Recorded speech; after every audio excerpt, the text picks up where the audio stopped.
Unconditional love versus the conditions of being in love. Let's explore both in this video and discover that love is most powerful when we stop trying to control it and simply be love. Hi friends, I'm Scott and I welcome you to be one with me as we journey together to be the best we can. There's a deep, sometimes painful truth that we often discover in relationships. Being in love is filled with conditions, boundaries, expectations, and unspoken rules we place on one another.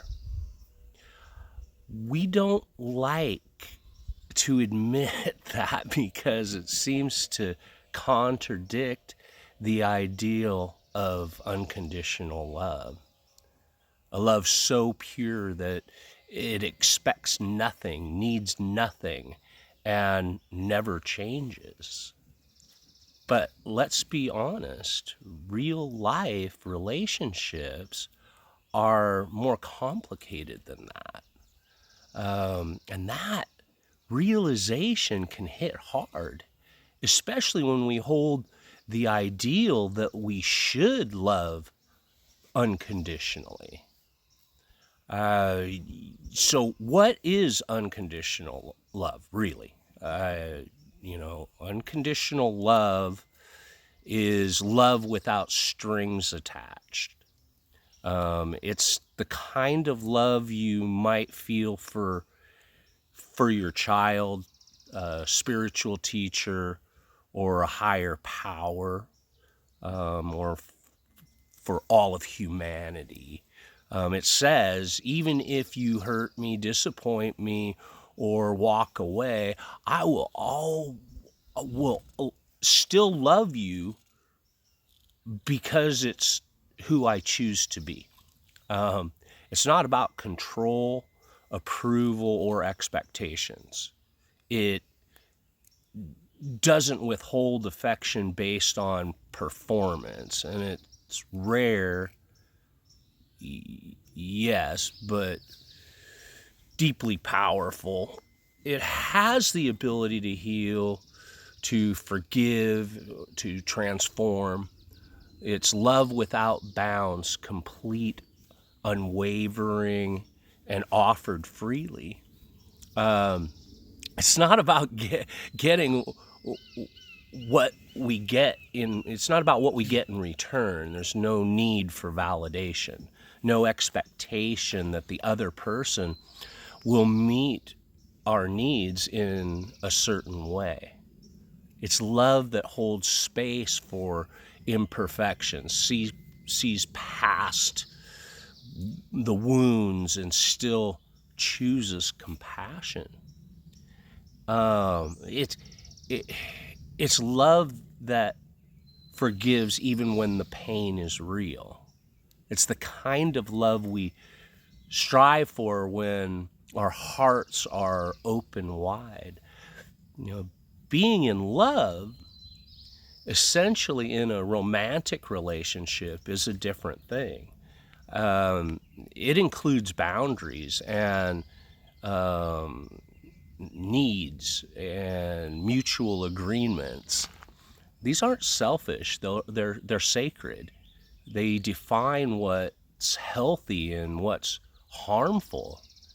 They create space for both people to be seen, heard, and supported. But when we talk about being in love, especially in a close personal relationship, the truth is we all have conditions. We have boundaries, lines that, if crossed, can fracture trust and shift the way we relate to the person we once felt so connected to.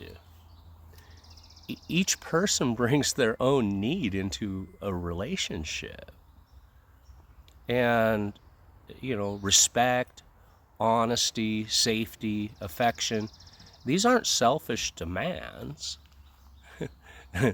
They are they are the foundation that helps love feel safe and sustainable. Let's be real. Can you stay in love if someone hits you, lies to you, cheats on you, or emotionally abuses you? Probably not. Not for long. And that doesn't make your love any less real or pure. It simply reflects the truth that being in love requires mutual respect, kindness, and care. Now, you may still love that person with an open heart. You may forgive.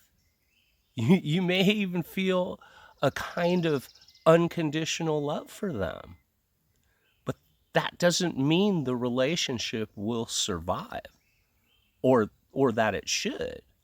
So the question becomes, what kind of conditions do we need in a loving relationship so that we can continue to freely give our love, feel safe in it, and allow it to grow?